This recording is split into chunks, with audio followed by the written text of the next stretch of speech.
ってお前一体何してんだお前裸本当は嬉しいくせに A world where the lines between reality and fantasy blur.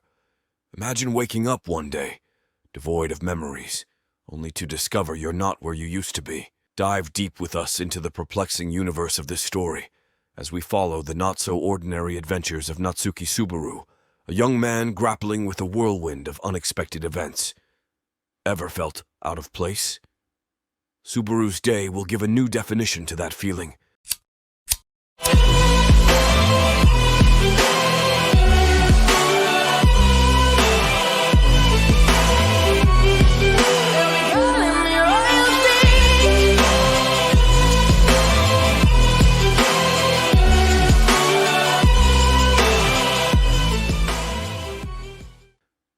Take a moment to visualize.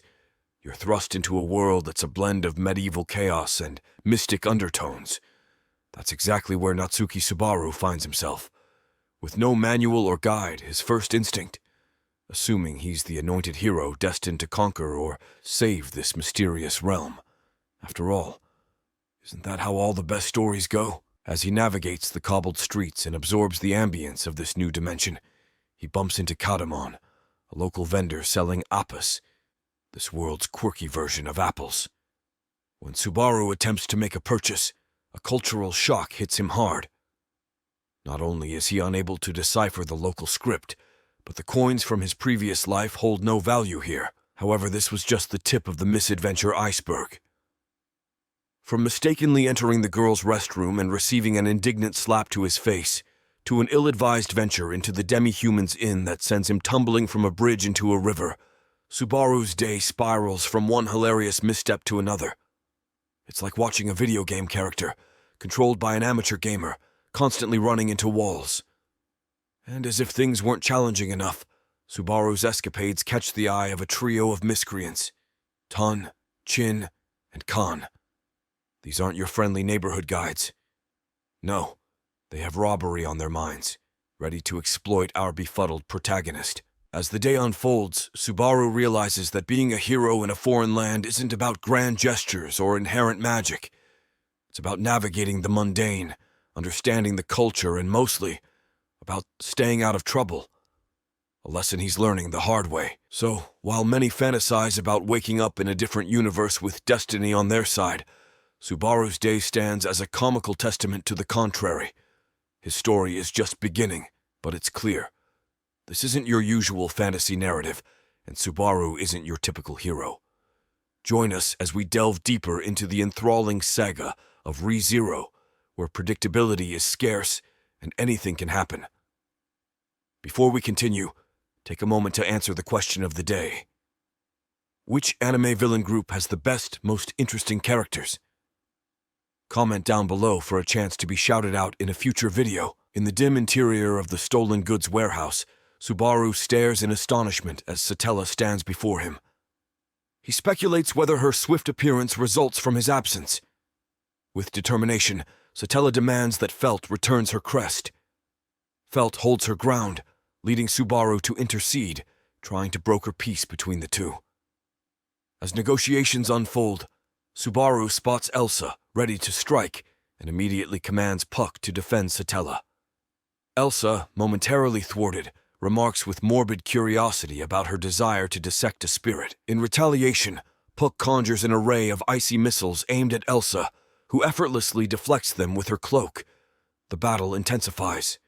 Elsa and Puck match move for move, each parrying the other's offense. During the skirmish, Elsa discovers her foot is frozen to the ground. Puck reveals his strategy to immobilize her. In a disturbing turn of events, Elsa slices off her own trapped foot and uses ice as a makeshift remedy. As she comments on Puck's time limit, Rom intervenes, joining the fray against Elsa. Yet his efforts prove insufficient as Elsa quickly subdues him. Assessing the dire situation, Subaru instructs Felt to make her escape. She reluctantly complies. Against all expectations, Elsa emerges from the debris, her intent unwavering. She lunges at Satella, only for Subaru to intercept. Understanding her compromised position, Elsa retreats but leaves behind a haunting promise of her eventual return. In the aftermath, Subaru seeks clarity from Satella and learns her true name, Emilia. Their moment of understanding is cut short when Subaru collapses, revealing a concealed wound from Elsa. The shock resonates as Reinhard inquires about the nature of Subaru and Emilia's relationship. Emilia expresses confusion, acknowledging their recent shared experiences, but denying prior knowledge of him.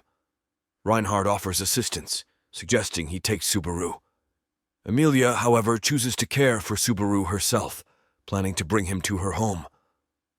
Further intrigue unfolds as Emilia converses with Felt. Their discussion revolves around Rom, the only person Felt acknowledges as family. Moved by Emilia's sincerity, Felt returns the stolen crest.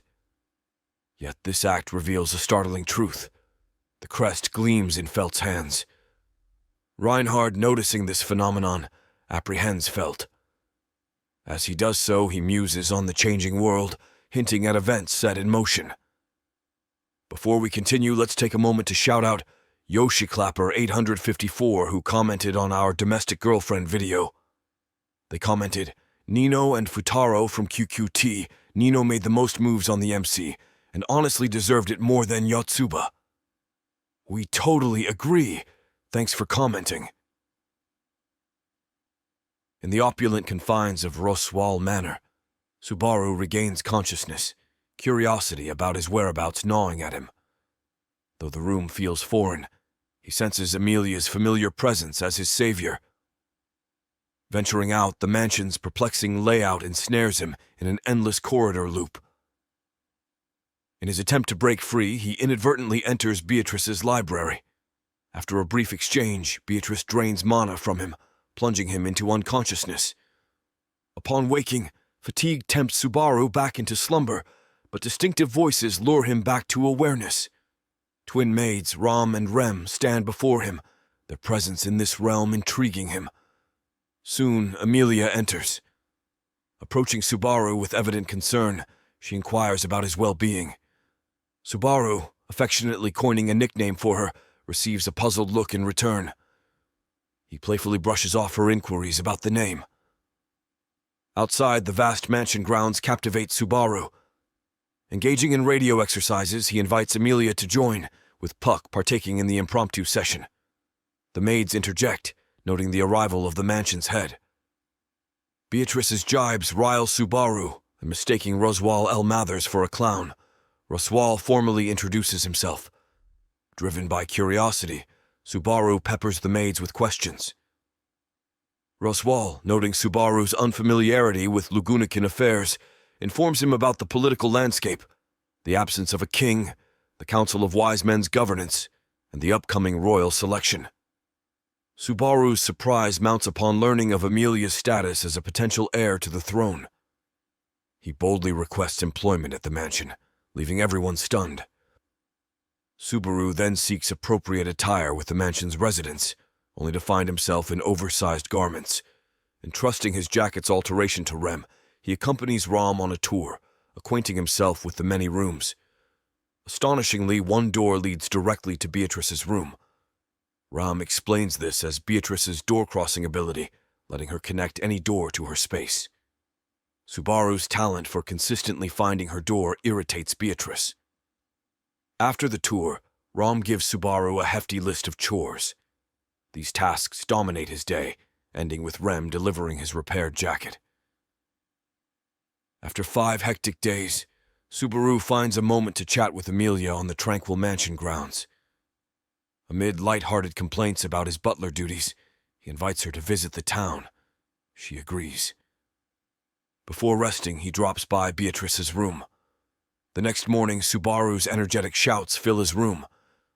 However, his enthusiasm wanes upon seeing Rom and Rem, their unfamiliarity with him unsettling. Examining his unblemished hands, a harrowing realization strikes him. He has once more faced death and returns anew. Subaru stares in shock at Rom and Rem, trying to make sense of the bewildering reality that he has died and returned. Overwhelmed by confusion, he dashes from the room, stopping only upon entering Beatrice's library.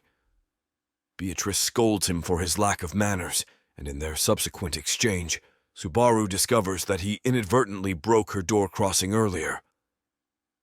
This revelation brings clarity about his save point in this life. Exiting the library, Subaru seeks fresh air outside, catching Amelia's attention with an animated wave. Concern mars her features, having heard of his mysterious disappearance from the twin maids.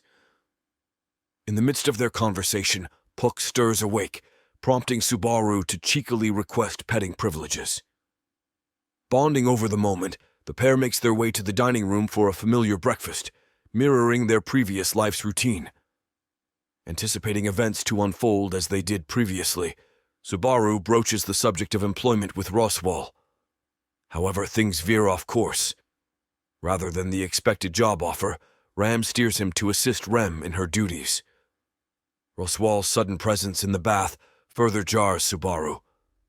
Upon emerging, he finds Ram waiting, ready to assist Roswal with changing. She probes about Subaru's plans for the evening, and when he admits to having none, she hints at a late-night visit. As night descends, Ram makes good on her promise, arriving in Subaru's room with a mission to teach him to read and write. She candidly admits that her life becomes easier if he grasps the skill. Although initially irked by her directness, Subaru immerses himself in children's storybooks, finding joy in the learning process. Yet this motivation ebbs when he spies Ram soundly sleeping on his bed. The dawn breaks and Subaru dons his work attire, puzzled by the absence of any clothes belonging to Ram or Rem. Ram dismisses his observations, stating a preference for her maid uniform. Subaru then delves into his daily routine, cooking, cleaning, and tending to the gardens, culminating in a haircut session with Rem Weiss. Evening draws near, and while cleaning the bath, Rem approaches Subaru, expressing regret over her earlier comments about his hair. He offers forgiveness in exchange for her cleaning his hair, ensuring she doesn't lay a finger on it until he fulfills a certain promise to Amelia. The next day unfolds with Subaru and Rem venturing to Arlem Village. Here, children swarm around him, playfully ensnaring him as Rem handles her shopping. The journey home is peppered with light banter.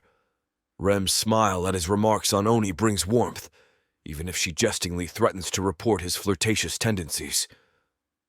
That night, instead of Ram, Amelia graces Subaru's room, distracting him from his studies. Overwhelmed by her presence, he invites her on a date.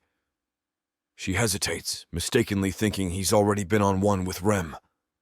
However, Subaru's earnest pleas sway her, and she consents to a village outing the next day. Yet, a cloud of foreboding settles after Amelia's departure. An overpowering wave of nausea grips Subaru, and as he wanders the mansion's corridors, a shadowy assailant attacks, ending his life. In a cruel twist of fate, he returns to the moment he first encounters the twin maids. Reawakening in his bed, Subaru grapples with a chilling realization. No one recalls their previous encounters.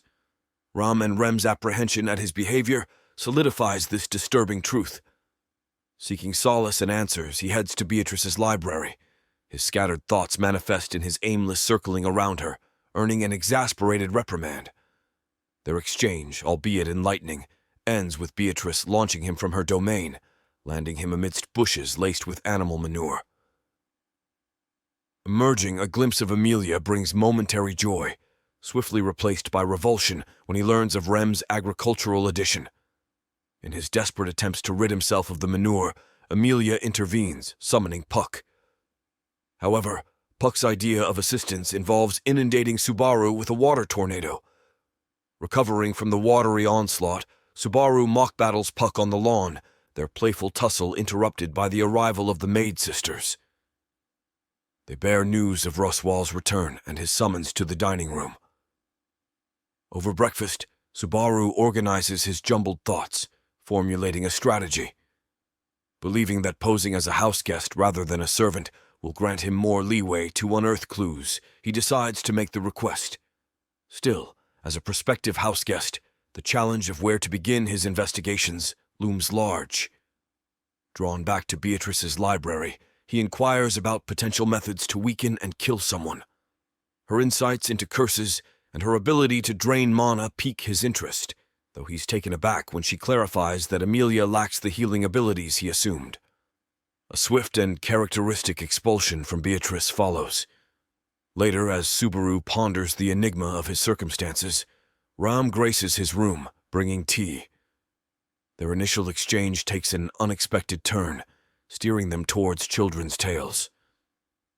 Subaru recounts the poignant tale of the red and blue Oni. Upon its conclusion, Ram offers her insights, compelling Subaru to reflect on Lagunica's own lore, delving into narratives about the dragon and the witch. But Ram's deliberate avoidance of any discussion related to the witch unsettles him.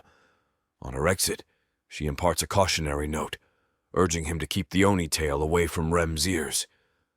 Days blur into each other, and on the fourth morning, a disheartened Subaru decides to sever ties with the mansion. His logic dictates that distancing himself might spare the inhabitants from the shadowy threats. Roswal's cryptic comments about adding a bit more bewilder Subaru, though he senses it's a hushed plea for his silence. Nevertheless, his exit from the mansion doesn't usher in the safety he seeks. The same elusive assailant strikes again, but this time Subaru wrestles a revelation from them. The mask of anonymity shatters, revealing Rem. His heart plummets as she coldly confesses her wish for him to remain blissfully unaware of his impending doom. Subaru's world shatters when he realizes Rem is the face behind his repeated demises. Fear and confusion grip him, forcing him into a desperate flight. But even in his frenzied escape, he isn't swift enough. Rem catches up, striking him with force and brutality. Her actions are not just driven by malevolence, but by deep-seated suspicion. She believes Subaru is allied with adversaries of Emilia. Subaru's eyes flutter open to the familiar surroundings of his bedroom, and as memories of recent pain flood back, he instinctively grabs Rem and Ram's hands, seeking a tangible assurance of the emotions he felt in his torment. But his touch is met with aversion, with the sisters recoiling and dubbing him a masochist. His train of thought is disrupted when Emilia walks in, her mere presence a comforting balm. Their greetings are interlaced with relief, as Subaru silently vows to correct past mistakes, especially the urgent task of saving Rem. Two clear objectives crystallize, gaining the mansion's trust and thwarting the shaman. With growing interest in magic, Subaru questions Puck about Emilia's magic type and his own potential for magic. Puck's revelation that Subaru possesses the rare yin affinity intrigues even Emilia. Under Puck's guidance, Subaru attempts to harness this newfound yin magic, but his inexperienced gait causes a chaotic explosion of mana. Drained and immobilized by this reckless consumption of mana, panic surges in Subaru. Emilia intervenes with a bako fruit, replenishing his energy. In a private moment, Roswal and Ram deliberate Subaru's intentions, their suspicion levels heightened from previous interactions. Subaru's inquiries continue as he consults Beatrice about countering shamanic curses. While she highlights the curse's irreversibility once activated, she also draws attention to the witch's scent on him, delving into the uncanny resemblance between Emilia and the notorious Witch of Envy. Greeting a new dawn, Subaru's zeal borders on manic. His hyperactivity, juxtaposed against his internal exhaustion, doesn't escape the observant eyes of Emilia and Puck. Mishaps like knocking over a vase and his erratic demeanor raise suspicions in Rem and Emilia alike. Overwhelmed by the weight of his responsibilities, a nauseous Subaru crumbles, vomit staining a nearby sink. Spotting his vulnerable state, Emilia offers her lap as a sanctuary. As Subaru rests his head on her lap, his protective facade cracks, exposing raw emotions that flow freely. Emilia's words, a soothing lullaby, allows him to weep, purging pent-up anguish. As his tears subside and sleep claims him, Rem enters, bearing more tasks. However, noting his condition, she decides to inform Ram of his incapacity for the day. Emilia's gentle assertion that Subaru is genuinely good evokes a complex emotion on Rem's face as she departs. Rousing later, a reflective Subaru engrosses himself in thoughts, affectionately nicknaming Beatrice as Biko. In their discourse, Subaru gleans a crucial fact about curses. They necessitate physical contact between the shaman and the victim. This revelation becomes his beacon, guiding him towards unraveling the perplexing web of events surrounding him. In a bid to uncover the true antagonist, Subaru journeys to the village alongside Ram and Rem. Their mission, however, takes a painful turn when a seemingly innocuous puppy bites Subaru once again, embedding its teeth into his flesh. Upon their return to the manor, an unforeseen twist occurs. Roswal departs for the night, a turn of events that did not transpire in previous timelines. Desperate for insight into his current state, Subaru seeks Beatrice. The enigmatic girl, with her vast knowledge of magic, not only confirms the curse afflicting Subaru, but also traces its origin to the very dog that bit him. An alarming realization dawns upon Subaru. The children, those innocent souls who played with the dog, are in peril. As the sun bows to the night, Subaru, driven by urgency and concern, sets forth towards the village again, with Rem by his side. The village, however, offers a grim scene. The children are nowhere in sight, their laughter replaced by eerie silence. Investigations reveal that all but one child have been marked by the puppy's bite, leaving them in a vulnerable state. Rem's innate healing abilities come to the fore as she tends to the wounded children, extracting the curse's venom. Determined to find the last child, Subaru plunges deeper into the forest. The woods, though, hide more than just secrets. As Subaru treads carefully, a menacing Wolgarm, a creature born of shadow and malice, ambushes him. Although he manages to fend off and defeat the creature, his relief is short-lived. From the depths of the forest emerges a pack of Wolgarms, their actions orchestrated by the demon puppy, which now reveals its true malevolent nature. In the ensuing chaos, Rem comes to Subaru's aid, wielding her weapon with precision and cutting down a path towards the safety of the village. But the sheer number of Wolgarms and their relentless aggression takes its toll on her. In a desperate move to counteract their advance, Rem taps into her hidden power, unleashing the dormant Oni within her. Her transformation, however, is a double-edged sword. The berserk state of the Oni might make her formidable, but it also renders her vulnerable. The situation grows dire as Rem, despite her Oni prowess, is overwhelmed by the pack. Sensing her impending doom, Subaru's protective instincts kick in. Without a second thought, he positions himself between the advancing Wolgarms and Rem, ready to shield her, even if it means bearing the brunt of their ferocious onslaught. The morning rays of sun filter through the trees, finding Subaru alive and breathing, much to his own astonishment. His unexpected survival can be attributed to the serendipitous appearance of Amelia and Ram, who arrived just in the nick of time, turning the tide against the relentless Wolgarm pack. Thanks to their combined efforts, the village's barrier stands strong once again, an impenetrable shield against the menacing demon beasts lurking outside. However, Subaru's ordeal is far from over. The multiple bites he sustained from the Wolgarms have woven a complex tapestry of curses within him. Each curse coils tighter around his being, threatening to snuff out his life force. Desperate, he turns to Beatrice, hoping her mastery over magic might provide a solution. But the curse's intricate intertwining proves too much even for her. She manages to lift a few, but the sheer number and complexity of the remaining ones render her efforts futile. The clock is ticking, and with every passing second, the curse's stranglehold tightens. Recognizing the grave situation, the villagers extend their gratitude for Subaru's unwavering commitment to their safety by gifting him a sword. A symbol of valor, the sword will aid him as he delves deeper into the forest alongside Ram, in search of Rem. As the trees grow denser, Ram, with a hint of hesitation, reveals a painful truth to Subaru. Contrary to his assumptions, she lacks an Oni horn, unlike her sister Rem. This absence significantly curtails her powers, rendering her less potent in the face of danger. Driven by desperation and the desire to gain the upper hand, Subaru considers revealing his most guarded secret, the enigmatic ability of return by death. He believes this revelation might draw the Wolgarms out, considering their affiliation with the witch. The tactic works, albeit a bit too effectively.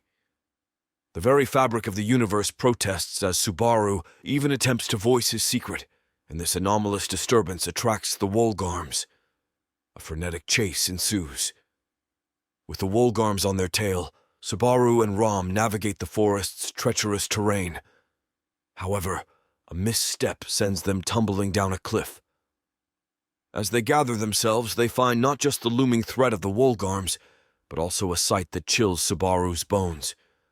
Rem, her eyes devoid of recognition, consumed by her berserk Oni state. Analyzing the situation, Subaru quickly discerns that simply combating the Wolgarms won't suffice. Rem, in her current form, poses an equal if not more significant threat. Rom, through labored breaths, provides Subaru with crucial information. The key to subduing Rem lies in her horn.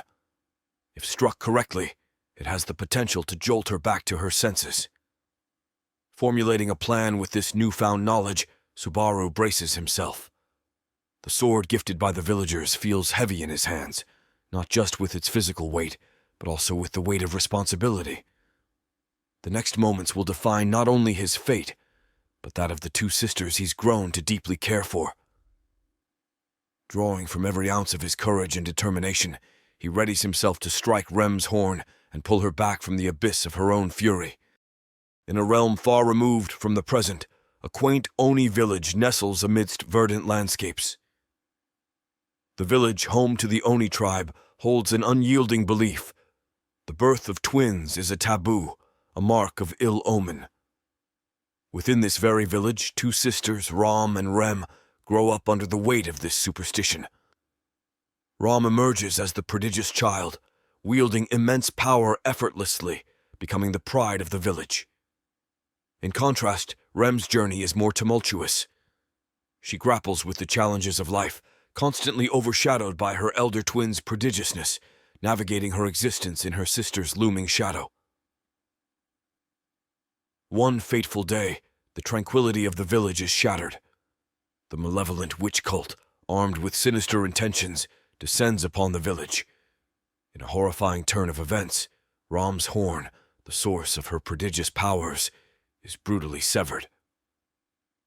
This traumatic event leaves an indelible mark on Rem, who, overwhelmed with guilt, considers herself responsible for the tragedy that befell her beloved sister. Back in the present, a sharp pang resonates through the forest. Rem lies on the ground, her senses restored, having been knocked unconscious by Subaru. The three, Subaru, Rom, and Rem, hastily retreat from the relentless Wolgarms. Their flight is impeded when they cross paths with the puppeteer behind the Wolgarms' orchestrated attacks, the puppy shaman. To Subaru's astonishment, the diminutive creature transforms, revealing its true, terrifying form, a colossal, menacing Wolgarm. Understanding the gravity of the situation and valuing the safety of the twins, Subaru makes a decisive choice. He stands his ground, facing the monstrous creature, giving Rom and Rem the precious time they need to escape. Gripping the remains of his shattered sword, Subaru lunges at the boss Wolgarm. The strike, although delivered with every ounce of Subaru's strength, proves ineffective against the beast. Just as the shadow of despair threatens to engulf Subaru, a roaring blaze illuminates the forest. The awe-inspiring power of Roswal descends, the intensity of his magic incinerating the boss Wolgarm and the remaining pack. The conflagration not only obliterates the Wolgarms, but also dispels the web of curses ensnaring Subaru. Upon regaining consciousness, Subaru finds himself back in the sanctuary of the mansion, with the gentle light of dawn filtering into the room. Beside him sits Rem, her eyes reflecting a whirlwind of emotions. Grasping the gravity of her past and her self-imposed guilt, Subaru addresses her.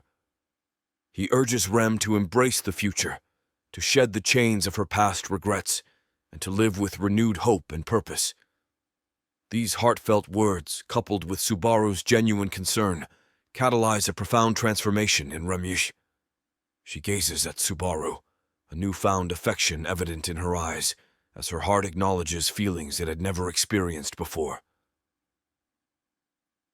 As twilight envelops the mansion, Subaru, fueled by newfound confidence, approaches Emilia.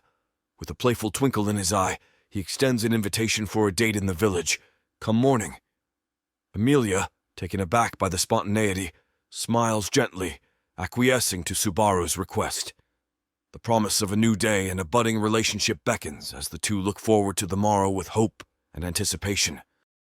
The hallowed halls of the castle are abuzz with astonished murmurs and hushed conversations. Nobles, dressed in their finest garments, exchange incredulous glances and vehement whispers. The reason for their collective shock is Felt, the fiery girl from the slums, now standing in the royal spotlight. Such a revelation not only defies expectations, but also tests the fragile dynamic between the nobility and the royal knights. Felt, ever the rebel, remains defiant. With a fierce glint in her eyes, she declares her intention not to partake in the royal selection. However, her bold proclamation doesn't end there. She finds herself in a heated confrontation with the other candidates, each representing a faction with its own unique interests and ambitions. The atmosphere becomes increasingly charged with every passing second. During this heated exchange, Emilia faces scorn and criticism due to her half-elf lineage, a fact that many view with distrust and prejudice. Desperate to defend her honor, Subaru steps forward, passionately announcing himself as Emilia's knight. In his fervor, however, he inadvertently disrespects the revered knights of Lagunica. This earns him the ire of Julius, who sees Subaru's declaration as a slight to their storied tradition. Suddenly, the throne room's massive doors burst open. Old man Rom, driven by fierce loyalty, attempts to rescue Felt from her newfound royal predicament. Yet his audacious gambit is short-lived, as he finds himself swiftly apprehended by the castle's guards. In a heartfelt display of camaraderie and desperation, Felt reconsiders her earlier stance. To ensure Rom's safety, she concedes to participate in the royal selection. Her resolve unwavering, she declares her audacious vision to dismantle the very foundations of the nation once she emerges victorious. Tensions continue to rise. The day's events take an even darker turn. Julius, still seething from Subaru's earlier comments, challenges him to a duel. Armed with wooden swords, they face off in a courtyard surrounded by onlookers. The fight is brutal and one-sided, with Julius showcasing his superior skills. Subaru, despite his determination, finds himself at the receiving end of a relentless onslaught. Each strike lands with punishing force, leaving him battered and beaten. By the time Subaru regains consciousness, he's met with Emilia's concerned gaze. She advises him to recuperate in the royal capital, while she and Roswal prepare to depart for the mansion. Subaru, stubborn and resolute, adamantly refuses. A palpable tension grows between them. Emilia, trying to understand the depth of Subaru's commitment to her, probes deeper. She inquires about the true nature of his motives and actions. However, Subaru, bound by the curse of his mysterious ability, finds himself unable to explain the torment of his repeated experiences, nor the horrors of the first timeline. Emilia's patience wears thin. She accuses Subaru of pursuing a self-serving agenda, masked as altruism. Deep-seated insecurities rise to the surface as she admits to feeling undeserving of happiness, a sentiment rooted in the stigma of her half-elf heritage. Subaru's world begins to unravel. His psyche, already strained from the traumatic loops of time, reaches a breaking point. Words flow like poisoned arrows as he angrily recounts the sacrifices he's made in timelines Emilia can't remember. His tirade culminates in a bitter proclamation that she owes him far more than he has ever owed her. Their once unshakable bond is now fractured. Emilia, overwhelmed and unable to reconcile with this version of Subaru, makes a heart-wrenching decision. Trust, once broken, proves hard to mend. With a heavy heart and tears in her eyes, she declares their friendship over, forever altering the course of their shared journey. With that, we have the first half of this amazing story. So, curious as to what happens next. If you want a part 2, which you do because it only gets better from here, don't forget to like and subscribe. And definitely do not forget to answer the question of the day for a chance to be shouted out in our next video.